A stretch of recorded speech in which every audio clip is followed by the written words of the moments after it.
Hello, everyone. Welcome back to Symbiosis 5, Meet the Artist sessions. So right now, we have Anna Sanabria to share with you her artist journey. So over to you, Anna. Okay, Yeah. so let me put the presentation and okay, I'm going to back to page 1 and share. Okay, so right now you're seeing the screen, right? Yeah. Yes, we Okay. are. Yes. Okay. So hello everybody. Thank you very much Put it for in full screen, Anna. oh, okay, sorry. And how do I go back? Okay. Full screen mode. There you go, right? Right now, we Punch. still see the top bar. Punch Yeah. there. Mm. No, it's not on full screen. No. No, we still see the Okay, top wait. bar. So let me stop sharing Mm-hmm. and I will try it again. Very much to all of you for taking the time to come and join me to this presentation. So back to the beginning. I put this phrase to define is to limit because I'm in this stage of life where I don't want to define myself as something. Maybe if I will say a lettering artist, but I used to be an environmental engineer, so nothing related to art. And I worked in that field for many years until I really got tired of it. Um, and I decided to travel the ocean to Bruges and study calligraphy under the wing of Liv Cornell. But I'm also like I'm a scuba diver and I really like nature and I have a cat and I like other many things, and I have stopped doing other ones. So right now I'm just a person evolving, I will say. um, so in 2017 I went to Bruges and become one of Liv Cornell students. um, I really was very naive about what I thought calligraphy was. Uh, and when I arrived there, I really saw it. It has so many potential, and you can do like whatever you want just with letters. And I really have to learn a lot of things, but also unlearn a lot of things that like the structure mind that I have, and be aware that the creative process is very chaotic and is not a 1 2 3 step kind of thing, but it's like one and then you have 10 and then you have 4 and you are all over the place, and then you start collecting thoughts and things to create something. So there I wrote a lot of things, like many. I spent many hours sitting on a desk just writing and learning about paper and materials and nibs and inks, and also I learned about digital media, so digitizing and vectorizing and all those kind of things, creating logos or making a letter from the scratch. And I was very lucky to attend to one of Robbie Schneider workshops. He is a wood carver, and I really fell in love of it. It's really nice to wood carve, and I felt very comfortable with it, so I kept going. And after 4 years or so, I came back to Colombia. Um, and since then, I have been, trying to develop myself as a lettering artist. So now I'm going to talk about like the Symbiosis project. This quote, art is 10% inspiration and 90% perspiration. It's like the real quote is about success, and about apparently it's from Thomas Alva Edison, but I think it applies in everything. Like you really need to put the work. if you want to create something. And that inspiration doesn't come from, nowhere. So we start this project with Marina Soria, which is my great mentor, and it was about the waving words and looking for textiles and items that have fabric on it. So I went looking at my place and I found a bed cover that my grandma had crocheted by herself. Um, so that was the part, like it's monocolor. I am a very monocolor person, and from all the items I have, this one, the one who like the most, in my case, that I like the most. And also like making my research about this, I found this quote by Sheila Hicks. I mean, she's talking about how when you're knitting something, all your thoughts are being connected through the thread, and by the end you can like just have a letter to someone.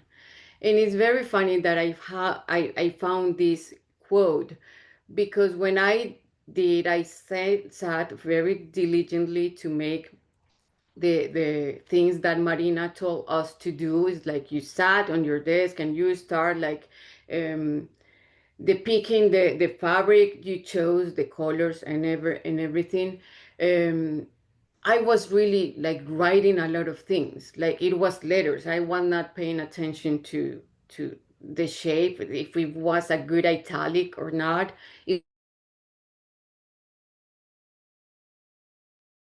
Oh no. It seems that Anna has frozen for a little bit. My gouache Okay. was Okay. very dry, and I have all these problems of the mosquito falling on the ink, um, and and spilling the ink on your desk and all these kind of things. And I was like, oh no, it's the color fault. Well, it's not, but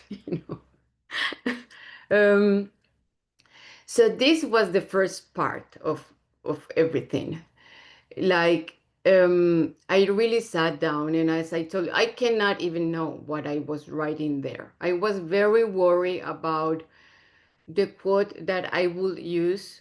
Like I have the tendency to worry for the future, so I was like, oh, but what I'm going to write. um but I just start thinking about my grandma, and maybe wondering what she was thinking when she was crocheting for many, many hours. And so I start writing and trying to do the Marina's work, well, the task she told us to do. Uh, and then I went back to monocolor, and I was like, okay, so let's go back to the things I know, which mean tracing paper. I really like tracing paper and markers, and I start trying to depict as well the bed cover. Um, and I was not like very comfortable with what I was doing, but I have this tendency. I always write in my sketches like the date and the like little notes like what I did like and or questions or something. So even when I didn't know where I was going, I had some ideas that were like being caught on my brain. So I kept going, and I start developing like an alphabet, and I was like, how can I connect these letters to be like similar to the item I chose? So I start trying with different nibs, different sizes. What if I have like a net structure, and I did all these sketches, different nibs and things. And Marina told us, like, told me some of these are good, and someone, like the last one in the bottom, she was like, this is not working. So I was like, well, it is true. So I went back to the main alphabet. I finally had a quote. It was a short quote, and it says in English like the time between stitches of Maria Aristizabal to dress her house with cotton flowers. Maria Aristizabal is my grandma, my maternal grandma. Um, so I have like all these puzzles from the tryouts I have made, but I didn't know what to do with them. So I went to look for inspiration, and in this case, I went to look for other artists, and I found this artist in the Berlin Calligraphy Collection, Christine. And please don't make me say her last name because I'm sure I will say it wrong. Um, but I saw this, and it was like the white connection and the thread looking like that, like make a click on my brain, and I was like, I do know now what to do. So I sat on my desk again, and also I found, like, I'm all over the place, so I found this interview that someone made to David Lynch, and he was saying like having ideas is like fishing, and that you fish one idea and you keep it in your brain or you put it in your notebook, and that idea will will act as a bait for more ideas, and you are collecting ideas, and then at the end you might have an idea with all of these mini tiny ideas. You will be able to create whatever, a chair or a painting or something. So this was quite what happened to me. I have these very tiny ideas that I don't know what to make with them, and finally I was like, I know what to do. What if, the big question for the artist, what if I try this or I try that? So I like, what if the paper is like the thread, and the letters are being the thread, like in a neck kind of structure, and the background, it's like the the sheets that you see when you put the bed cover on top of your bed. um, so this was the first artwork that I did. Um, so it's like, well, what I just say, the color of the background, to be honest, it was the only piece of paper that I have in a big scale. So it's what I use. But then I was like, but this can be like the bloodline connection between me and my grandma. So I decided not to try another color. I kept that one. So this was the first artwork, and then I have these sketches. What more can I do with all these sketches? So I was like, why can I see what else I can try? Make play with legibility. Is there? You have many options. So I start playing with the background and the empty space. And once more, I try colors and watercolor, which really I don't have the patience to watercolor. I really want to like to start something and finish it like soon. And this like you need to wait for the paper to get to dries and everything. And I was like, I don't know. So but I did it anyhow, and I kept going, and I was like, maybe a triptych. And this is where, the trial and error involves error. So I have like this idea on a triptych, and I was like, okay, so this will be embossing, and this will be raised, and this would be recede, and this will be raised. And when I was cutting the stencil, I was like, this is not going to work, because for the one in the middle, I will need to use the background, but the background is all loose. So I will need to rethink this. Um, so what I did with the stencil was I used it to take pictures of myself and to do another things, like, okay, so maybe I will put some painting on the stencil, and I have these very rich um, how do you call it, like textures. And I well, it ended up up being a different thing of what I thought, but I really liked it. So I liked the texture of the that it was giving me. Um, so I try other things, and I try embossing. By this time I really had, like, because I didn't have quality paper to work with, so I needed to order the paper. By this time I finally have some cans on paper, watercolor paper, different grams, different textures. So I was trying things, but as you can see, it's like I'm going from colorful things, and at the end I go to monocolor again. So I finish with blue or all red or just white for the embossing. Um,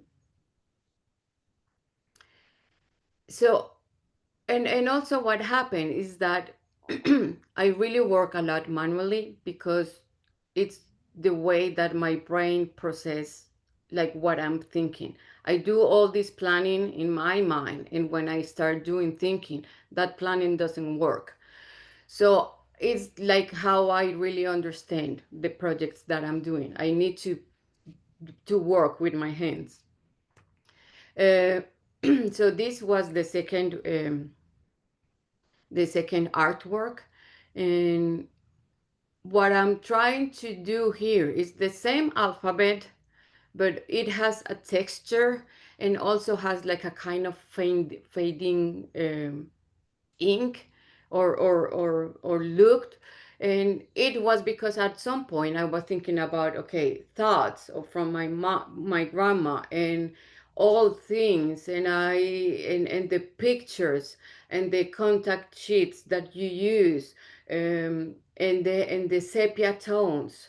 So this was what I was aiming, and that is why it's also very, like a squarish kind of look.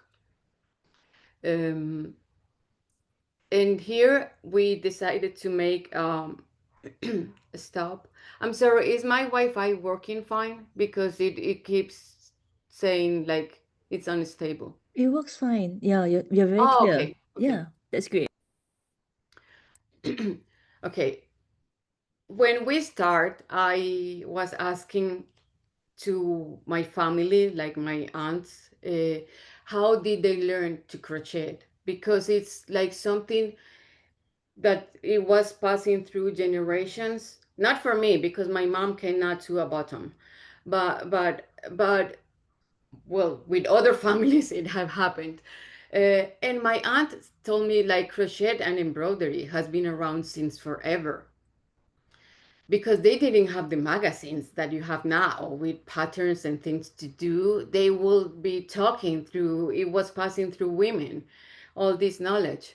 So I started looking about what happened in Latin America.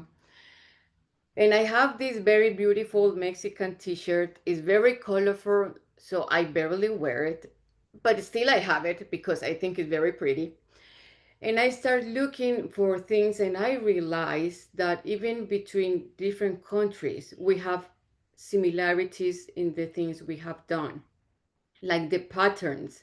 Like the patterns you see in Mexican t-shirt are very similar to the patterns you will see in the indigenous kind of things that we made here in Colombia as well, and in South America. And if you go to Greece, you also will have like these very geometrical shapes. So I start wondering about that. And I start also sewing, because I was like, okay, so I want to sew because it's what, my grandma used to do. So this is my niece sewing machine. um, I try something with my old sketches, so I'm reusing the things I have done. It didn't work, but it was a tryout, and I was like, well, this is not working for me. But then one of my cousins was visiting me, and she is very good with sewing. I mean, she works as that, as a professional. So we used my grandma sewing machine. Is the one that has the thread, like the pedal. So I use it to create things, and I did like a mini bag for that I gave to my mom, and I did some very bad pants for my cat. He was not amused, but I had a blast learning like new things and doing the pedal and playing with all these things that at the end I didn't use, but I was having fun as well. Um, so doing my research, I came to the molas. The mola is a very famous Colombian textile. It's from Colombia and Panama. That is made by the women of the Gunadule indigenous community. They have like all this knowledge about this, and it has geometric and symmetric shapes. They are very colorful as well. I use the one with, less colors because it's my personality, but they are very happy kind of fabrics, and it's used by the women, and it has different significates. Like some of them are for protection, some of them act as a written language, which was the thing that really caught my attention. um, and they have like they have like these places that are for their ancestors and for like another universe kind of thing. So all these meanings for this piece of fabric was starting to bring ideas on my to put ideas on my brain. So I start playing about, okay, so how can I be inspired by a mola?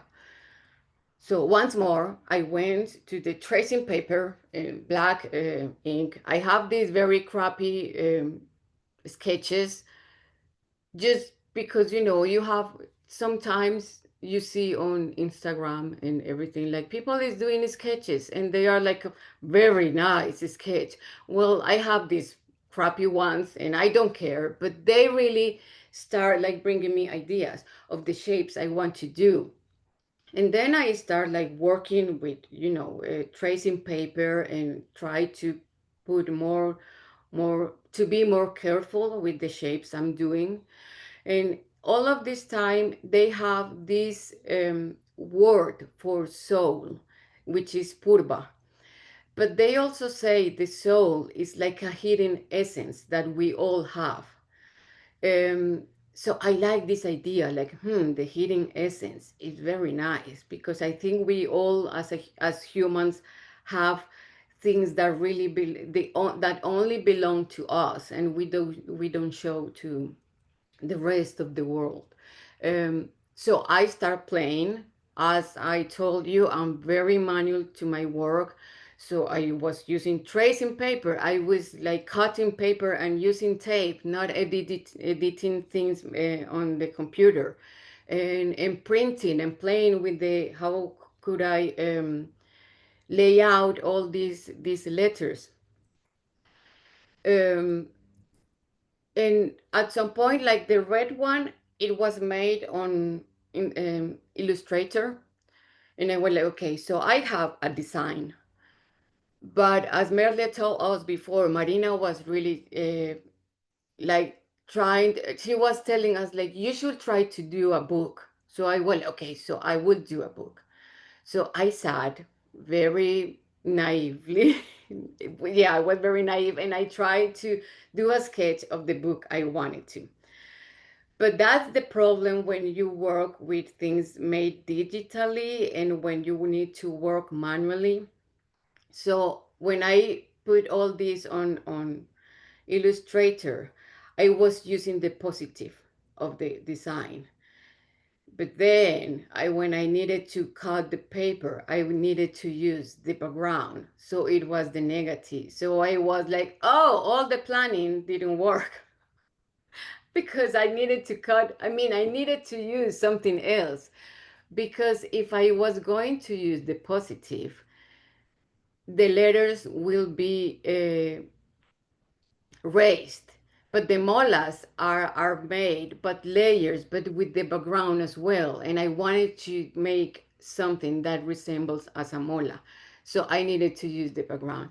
So I started cutting paper.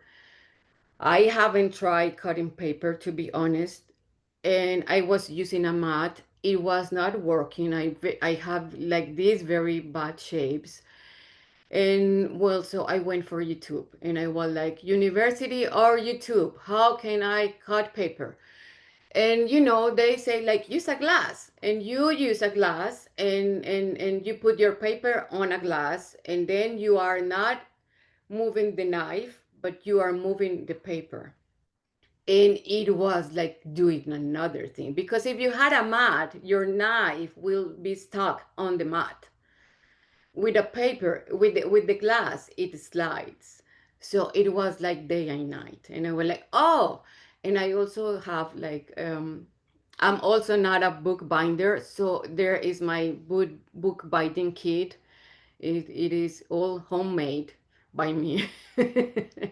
And I have this very nice book made by Sue Houghton. It's like a booklet that she sells, and it's about book binding. So I use that, and I did the book. Um, so these are like pictures of the book, and I will show you a video um, about it, which it is here. There you go.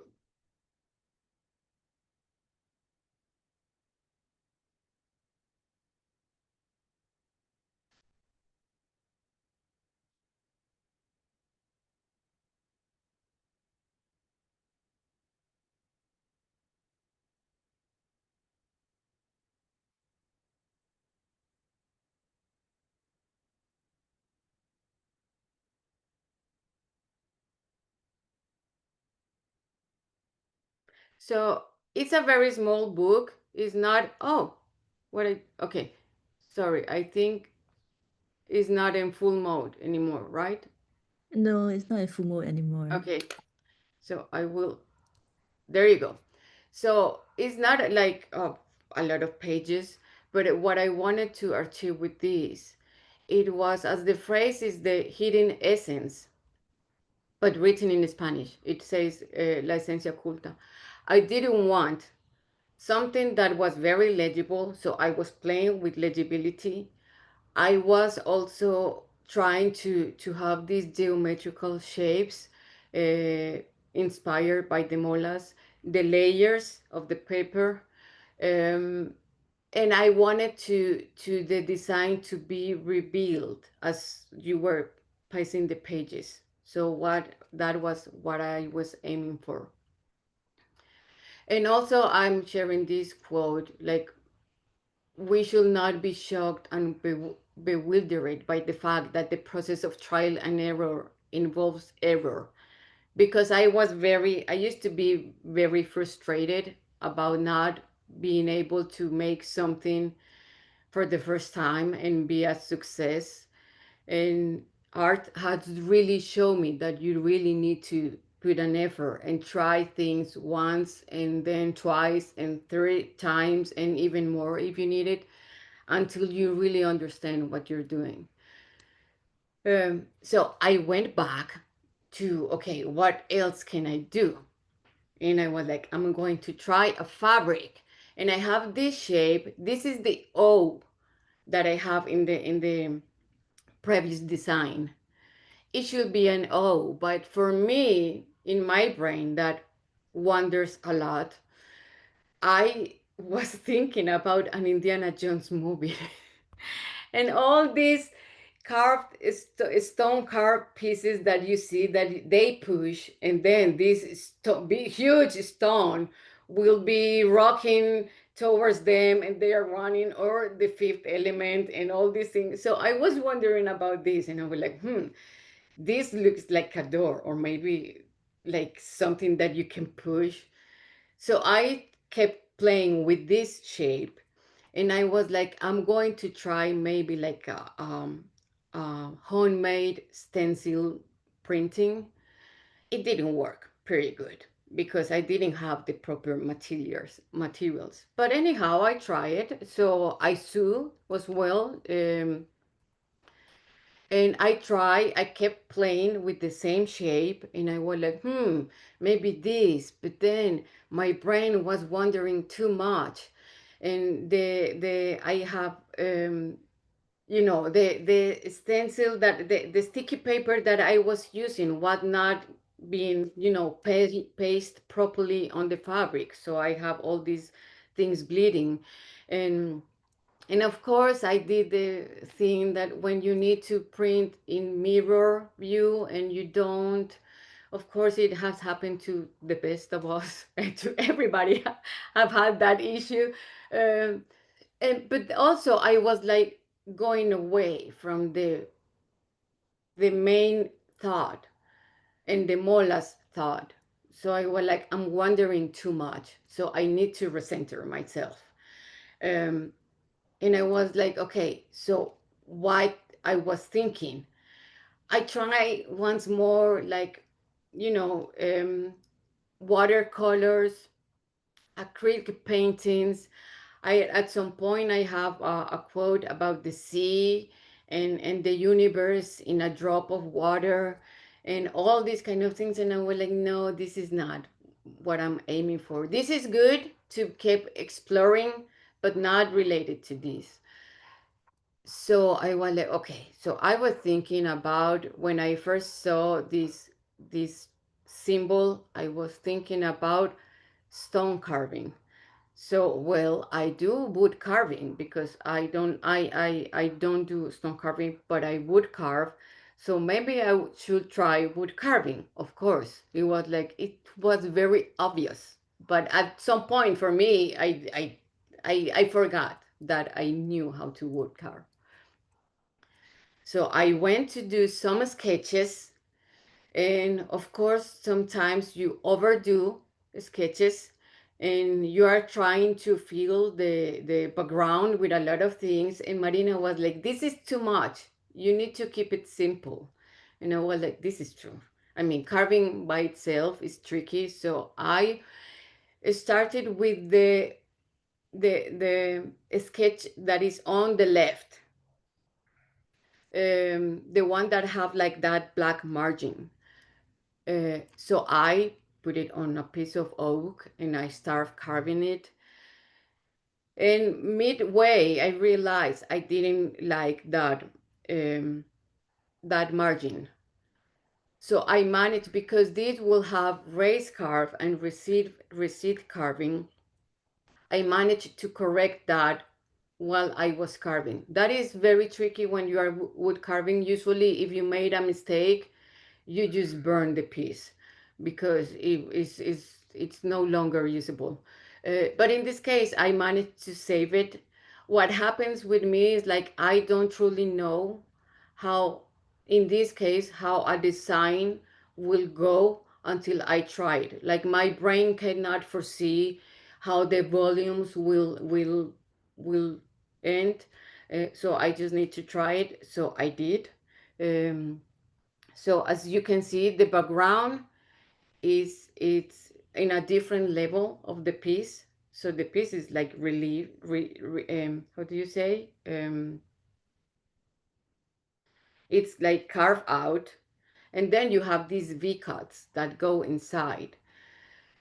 So when I finished this, I was thinking about, well, a door, but also it looked like path, and it made me think about the path that my ancestors walk before me, and all the like the mountains they had to climb, and the revolutions, the tiny revolutions they made just by existing and passing knowledge through generations. um, so this is the fourth and final artwork. um, so yeah.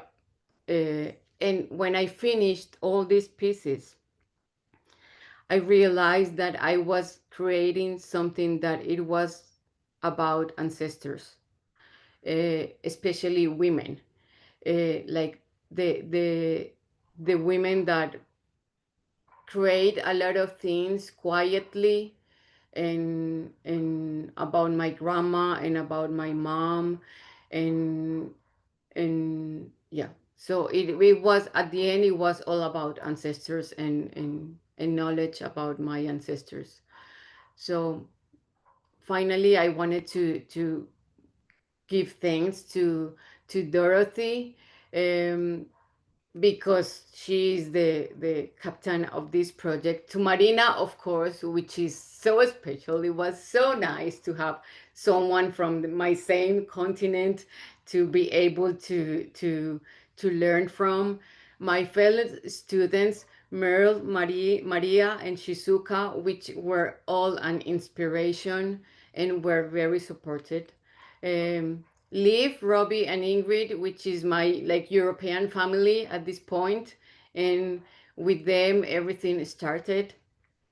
To my family, of course, they are not here because they are all in their doing their things, um, but they wanted to. To my cat and to my cat's fur, which was in every project that I have, like to the point that it was very tricky to take pictures of black things when you have a ginger cat, because their hair was everywhere.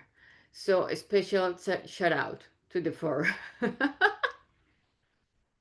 And that's all, people. Thank you. I will stop sharing the screen. Thank you, Anna. Anna, I have to say, you are a really engaging presenter. That was beautiful. Yeah, and I would say, right, I love the quote you started off, a person evolving. Like when you say you will share that you're learning things with your hands, and then you tried, oh, you tried sewing, you tried this with so much joy. But I love that the last piece led you back to wood carving. Because when you're talking about the wood and the ancestors and ideas, everything was a celebration of the things you love, you know? So I love Yeah. that it showed that, you know, a person evolving, going back to the things you started off and love from the start. Yeah. Mhm. So that was beautiful. Thank you so much. Yeah. Oh, thank you very much. Yes. So I was wondering if does anyone have any questions, and maybe Marina would like to say something, perhaps? Marina? Oh yes, yes. Well, it was a lot of fun working with Anna because, as she always says, she does a lot of thinking and a lot of talking and a lot of writing, but not calligraphically, like speeches and texts and telling everything. And I said, stop thinking, put it on paper, put that all your thoughts are like clouds on your brain, and I can't work with your clouds. You have to make them in a material. You have to turn them into I don't know, water or ice, something that I could see as well, and I could help you to give it a shape. So that was, and also some of the things that she understands about herself, and she has determined that that is part of herself. And it is she's a little bit stubborn to try something different. But if you push her a little bit, she will. And she will say, well, this doesn't work, this doesn't work, this doesn't work. But maybe something new will happen. And I think um, that she has this thread with her ancestors. And that is why her strongest pieces have to do with that.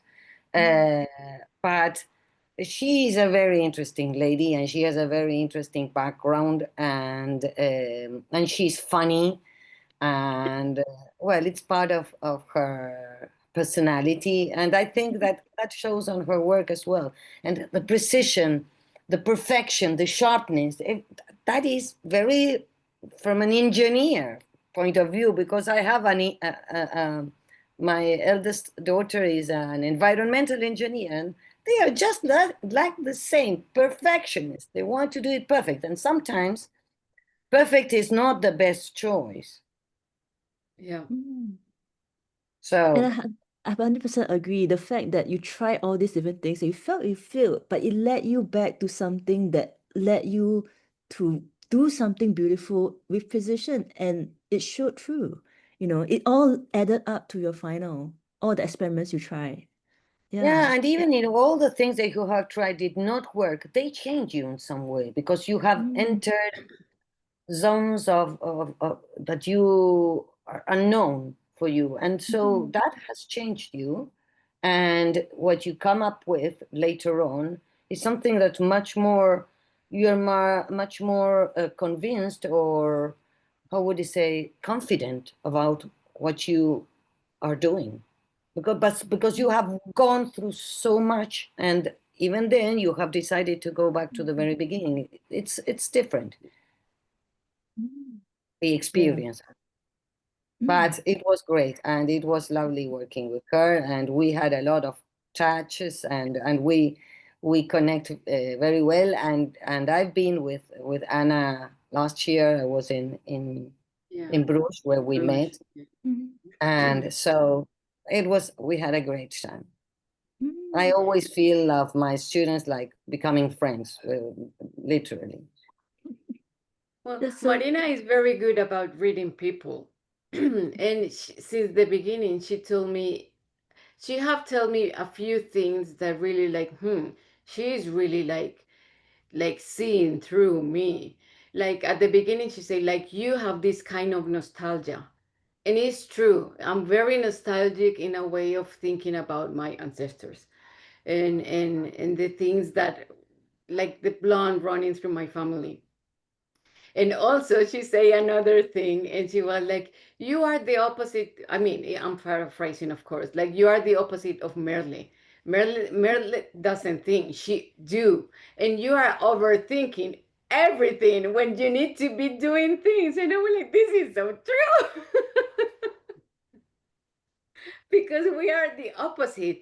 But at the end, I think well, it's how I work. So I'm trying to really like embrace it and say like, this is how I work. It takes me more time. It doesn't mean that I cannot do it. It's just I just work differently. That's all. Yeah, that's great. And actually, Anna, you were saying that like Malay completely different, but earlier when before the sharing, we were sharing that, you know, it's because of these online sharings that we meet people from different cultures and you see the way people work and you learn about how you work. I think that's the beauty of it, that, you know, you're the opposite, but then you see yourself as a mirror, as something different or as a similar, and you pick up. Yeah. And then you say like Mo was like her energy was driving everybody. You were infected by that to do more, you know. I think that's the beautiful thing. Yeah, I think I steal from every person that I met something. Mhm. It's Mm. not It's like from stealing, it's being inspired by. yeah, Mhm. yeah, well, yeah, but it's like you have like all of them like have this personality and things that really caught my attention, Mm. and I really try to be inspired by them. Mm. Like Shizuka, the way she works with the brush and the patience that she has to do all these kind of things, and Maria about the forest and the detailing of her creations and Mer being very colorful.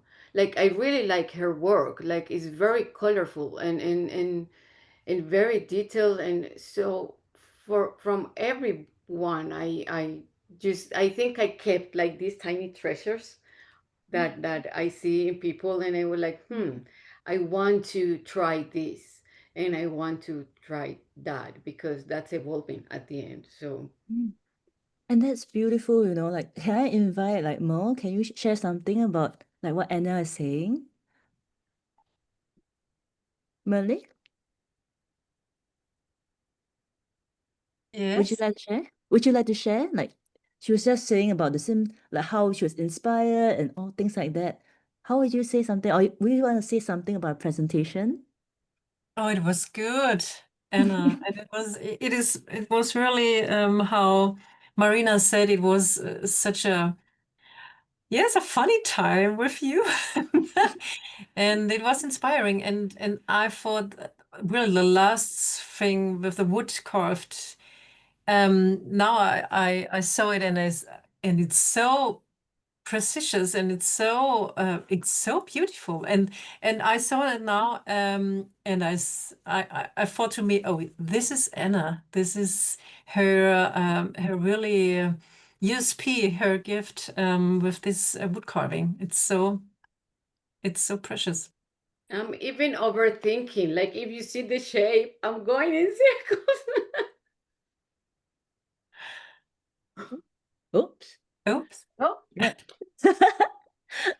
And Maria, would you like to add to that? I really appreciate Anna's honesty, and I love her thought bubbles. I'm transfixed by listening to her thought bubbles because they are so true, and she explains what I have in my head, and she just verbalizes it beautifully. Yeah, totally 100% agree. Shizuka, would you like to share? Anna, you were overthinking, but I felt same trace. I'm also overthinking as well. So I felt similarity as you. And yeah, but you tried new things, a lot of new things, sewing or embossing, or yeah, many things you tried, new things. So that was so impressed for me. So thank you very much. Oh, yeah, and you were saying you kept saying how trial and error involves error, right? But it directly fits in again into the way you're evolving, the stories you tell that got stronger when you went along. So yeah, I think that's beautiful, you know? Yeah. So thank you so much for sharing your journey. Does oh, everyone? thank you all Yeah. for being here and led me to be on this project and I think we in this group we were very, how do you say, eh, ay Marina, se me olvidó cómo se dice que nos apoyábamos. Support each other. Support each Yeah. other. Mm. So we were very like truthful, and we spoke about our fears and everything. So we were always having each other's back, and I think that is very important when you are creating, because you are putting yourself out in the world for people to see and criticize what you are doing and your work. So it's a kind of it's you get scared of doing that. It's not easy. Um, so having a safe net is very important, and I really felt like that in this group. So I'm very thankful. Mm. And thank you so much for being so honest as well with everything, you know. Dorothy, do you want to say anything? I have a question for Anna, Mhm. right? Because a few Mm. times you said that you needed a bigger piece of paper and you didn't have it, so you had to order. So I just want to know, what does that mean? Like you can't, I mean, you order from overseas? Well, it's like the quality paper, like 100% cotton paper, I cannot get in my city. So Ah, I can get like the blocks, but they are usually A4 kind of okay. size. Wow. Not an A3. It's Wow. difficult to find an A3. So a Oh. Right. big piece like 1 meter or 70 by 50, it needs to be ordered in my case to Bogota, which is Oh, the capital. Oh. whoa. So yeah, so and it I have like the cans on paper, like the blocks and everything. It's from Amazon. It's like it's quite Oh. tricky to find things. And the other thing is like I was very like in Belgium, you find everything. So Yes. I was raised with these beautiful and different kind of papers. You can Oh, yeah. find everything, the inks, Winsor and Newton, whatever you want, Yes. you find it there. And then I arrived here and I was like, I don't know what to do. I was You're in the very desert. confused. Yeah, yeah. I Vuelves just a la wanted to, realidad.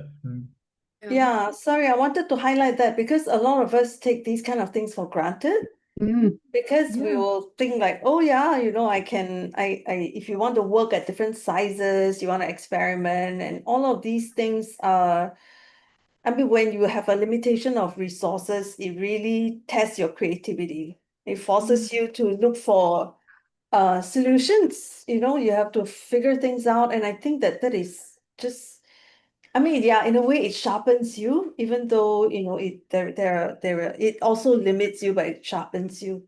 So for the rest of us, in the parts of the world where we have easy access to art material, shame on us. You're Right? so lucky. It's true. I still remember, Gabriella was doing this presentation, and then with all these watercolor backgrounds and all that. And then people asked her, oh, what do you use for, your collage? And she said, well, I go to McDonald's and then I take the paper towels, that they give us, I just take a lot and then I can use them. And I feel like this is it, you need to use whatever is available to you. You need to be creative and find the things that work. So, I mean, kudos to you that you have experimented so much with Mm. all the limitations. Yeah, so bravo. Yay. Bravo Oh, to you. thank Bravo. you. Yo quisiera decirte, Ana, algunas cosas. A mí me ha encantado ese rescate que tú has hecho de esta labor femenina del crochet, ¿no es cierto? Te puedo traducir? Sí, sí, claro, por favor. Sí. So he's telling that he loved the work of the feminine labor of the crochet.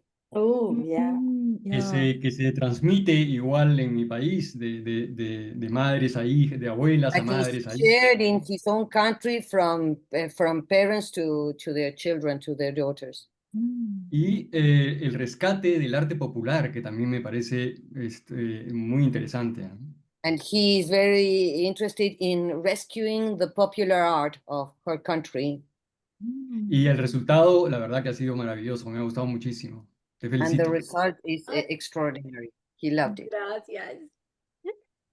And it's beautiful, right? Like Juan, you were talking about the crochet work, and as it started off like Anna, you started off with crochet, but you ended off with woodwork as well.